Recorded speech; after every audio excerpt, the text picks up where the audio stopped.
चार दोस्त थे, अरुण, साहिल, खुशबू, प्रिया। ये चारों हैदराबाद के रहने वाले थे। चारों में बहुत गहरी दोस्ती थी। चारों का स्कूल कॉलेज सब साथ हुआ था। इन दिनों ये सब हॉन्टेड प्लेसेस एक्सप्लोर करने में लगे थे। ये सब हॉन्टेड प्लेसेस ढूंढते और वहाँ जाकर एक रात वहाँ बिताते और वीडियो भी बनाते थे। एक दिन खुशबू को एक पुरानी हवेली का पता चला। वो दौड़ती हुई अपने दोस्तों के पास गई और बड़ी उत्सुकता से उन्हें बताने लगी। वो हवेली हॉन्टेड हवेली के नाम से मशहूर थी। उस हवेली के बारे में बहुत से किस्से उस शहर में मशहूर थे। कहा जाता है कि वो एक नवाब की हवेली थी। वो हवेली नवाब को उनके वसीयत में मिली थी। ये हवेली पाकर नवाब तो बहुत खुश थे, पर यह बात उनके बड़े भाई को कुछ पसंद नहीं आई, क्योंकि उनकी नज़र पहले से ही उस हवेली पर थी। जब नवाब को उनके अब्बू ने यह हवेली दी, उनको बहुत गुस्सा आया। पहले तो उन्होंने नवाब को समझा बुझाकर वो हवेली मांगी। जब नवाब साहब ने हवेली देने से मना कर दिया, तो उनके बड़े भाई ने रात के अंधेरे में घुस के नवाब साहब और उनकी बीवी बच्चों को बड़ी बेरहमी से मार दिया और उनकी लाशों को हवेली के तहखाने में ही दफना दिया। पर उसके बाद उनके बड़े भाई कहाँ गए, इसके बारे में कोई नहीं जानता। लोगों का मानना है कि नवाब साहब की रूह अभी तक हवेली की रखवाली कर रही है। अंदर जो जाता है वो लौट कर नहीं आता। पर वो चारों दोस्तों को भूतों पर विश्वास नहीं था।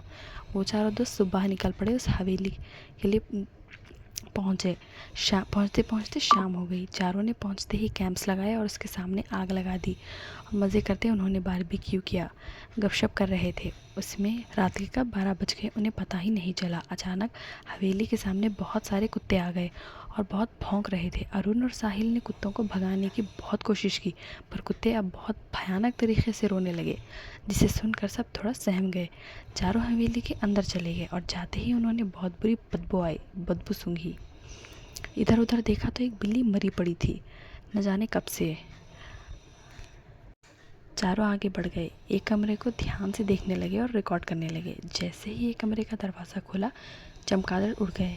कमरे के सामने की बनावट देखकर ही बता सकते थे कि वह नवाब का कमरा था। इतना साफ था जैसे रोज़ वहाँ की सफाई की जाती हो। ये बात चारों को थोड़ी अजीब लगी। जब कमरे से बाहर निकलने गए, चारों ने देखा कि कमरे का दरवाज़ा बाहर से बंद था। और उन्होंने बोला, ये दरवाज़ा किसने बंद किया, खुल क्यों नहीं रहा है। अचानक से एक आवाज़ सुनकर चारों की सांस अटक गई। किसने हमारी नींद तोड़ने की गुस्ताखी की। जैसे ही चारों पीछे पलटे, एक तलवार उड़कर आई और साहिल का गला कट गया और धड़ वहीं खड़ा रह गया और उसका सर नीचे गिर गया।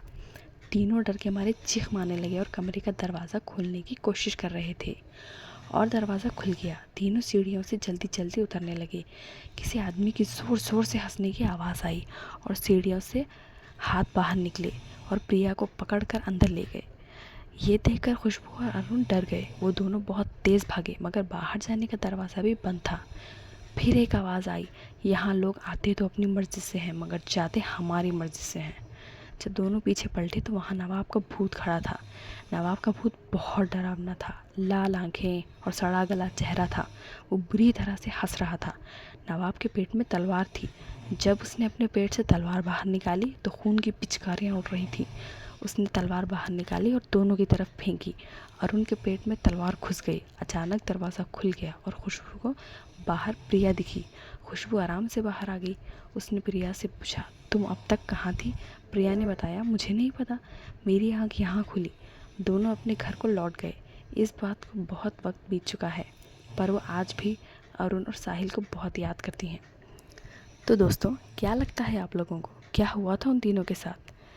क्या वो लोग सच बता रहे थे, खुशबू और प्रिया? ऐसी ही और डरावनी कहानी देखने के लिए हमारे चैनल को लाइक और सब्सक्राइब ज़रूर करें। ऐसी नई नई कहानियाँ हम आपके लिए रोज़ बनाते रहेंगे।